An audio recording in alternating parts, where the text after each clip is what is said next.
Video સારો લાગે તો લાઈક કરો, તમારા મિત્રો જોડે શેર કરી શકો છો. શરૂઆત કરીએ વિડીયોની.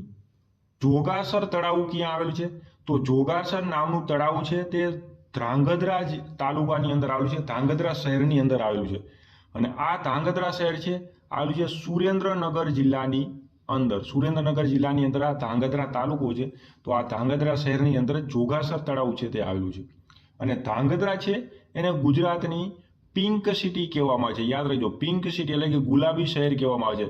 ધ્રાંગધ્રા છે એ પથ્થરોની ભૂમિ છે. ધ્રાંગ એટલે પથ્થર અને ધરા એટલે ભૂમિ. પથ્થરોની ભૂમિ એટલે ધ્રાંગધ્રા શહેર. ત્યાર પછી દાંડી હનુમાનજીનું મંદિર કયા જિલ્લામાં આવેલું છે? તો યાદ રાખો, દાંડી હનુમાનજીનું મંદિર છે તે દેવભૂમિ દ્વારકા જિલ્લાની અંદર આવે છે. આ જીપીએસસી ની અંદર આ ક્વેશ્ચન પૂછાયેલો કે દાંડી હનુમાનજીનું મંદિર કયા જિલ્લામાં આવેલું છે. વનરાજ ચાવડાએ તેના મિત્ર અનિલ ભરવાડના નામ પરથી કયું નગર વસાવ્યું? તો અનિલ ભરવાડના નામ ઉપરથી પાટણ શહેરની સ્થાપના કરી હતી. ત્યાર પછી રાણકી વાવને વિશ્વ વિરાસતની યાદીમાં ક્યારે સામેલ કરવામાં આવ્યું? તો રાણકી વાવને વિશ્વ વિરાસત સ્થળની યાદીમાં 2014ની અંદર સમાવેશ કરવામાં આવ્યું.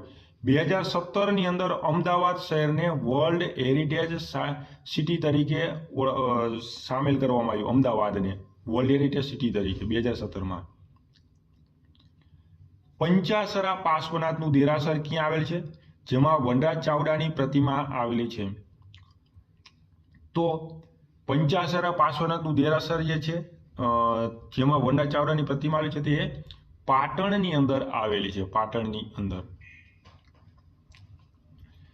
ત્યાર પછી રાણકી વાવનું નિર્માણ કોણે કરાવ્યું હતું?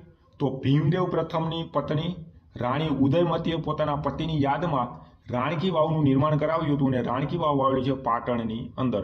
જમીનથી ટોટલ 7 માળની છે. અને જયા પ્રકારની આ વાવ છે. ટોટલ 4 પ્રકારની વાવ હોય.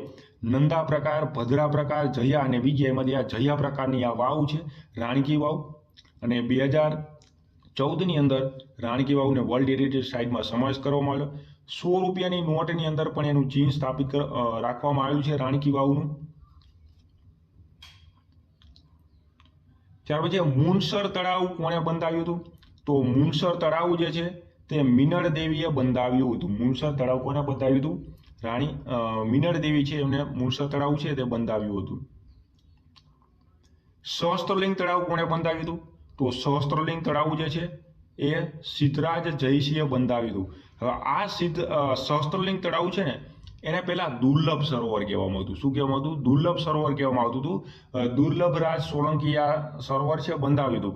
પછી સિદ્ધરાજ જયસિંહના સમયમાં એને એનું આખું સમારકામ કરીને એનાથી પણ વિશેષ મોટું વિશાળ આ જે તળાવ છે તે બંધાવવામાં આવ્યું. અને એની ફરતે 1000 કરતાં પણ વધારે અલગ અલગ લિંગ સ્થાપિત કરવામાં આવ્યા હતા. એટલા માટે એને સહસ્ત્રલિંગ તળાવ કહેવામાં આવે છે. અને આ સહસ્ત્રલિંગ તળાવ છે ને મહાસર પણ કહેવામાં આવે છે. મહાસર પણ કહેવામાં આવે છે. લખપતના કિલ્લાનું નિર્માણ કોણે કરાવ્યું? તો લખપતના કિલ્લાનું નિર્માણ છે તે જમાદાર ફતેહ મહમ્મદે કરાવ્યું હતું. કોણે?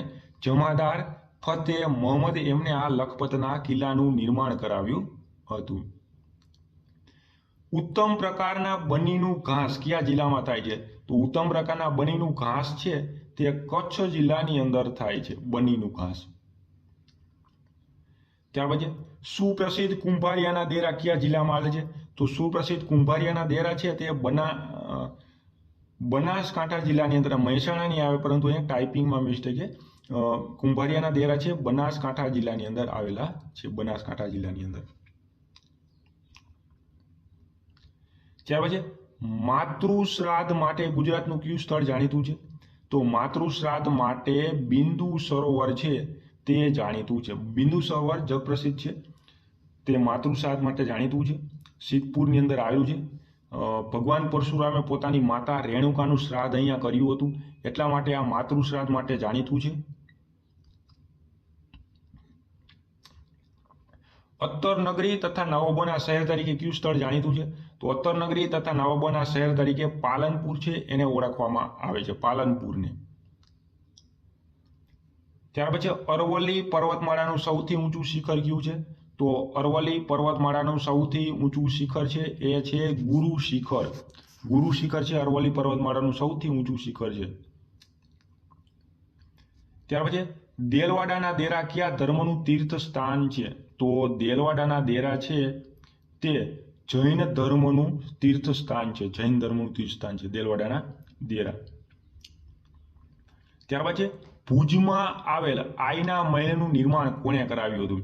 તો ભુજમાં આવેલ આઈના મહેલ છે એનું નિર્માણ કોણે કરાવ્યું હતું? તો રામજી માલમ દ્વારા કરવામાં આવ્યું હતું. રામજી માલમ છે એમને આ આઈના મહેલનું નિર્માણ કર્યું હતું. અને આ રામજી માલમ છે તેઓ 17 વર્ષ સુધી યુરોપની અંદર રહ્યા હતા.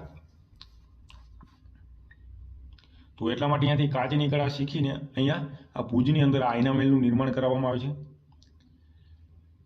દેલવાડાના દેરામાં દેરાણી જેઠાણીના ગોખલાનું નિર્માણ કોણે કરાવ્યું હતું? તો દેલવાડાના દેરામાં દેરાણી જેઠાણીના ગોખલાનું નિર્માણ છે તે વસ્તુપાળ તેજપાળ દ્વારા કરવામાં આવ્યું હતું. મણિ મંદિર ક્યાં આવેલું છે? તો મણિ મંદિર છે તે મોરબીની અંદર આવેલું છે. મોરબી શહેરની અંદર મચ્છુ નદીના કિનારે આ મણિ મંદિર આવેલું છે.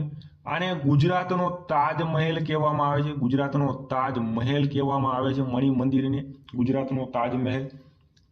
એન વાઘજી ઠાકોર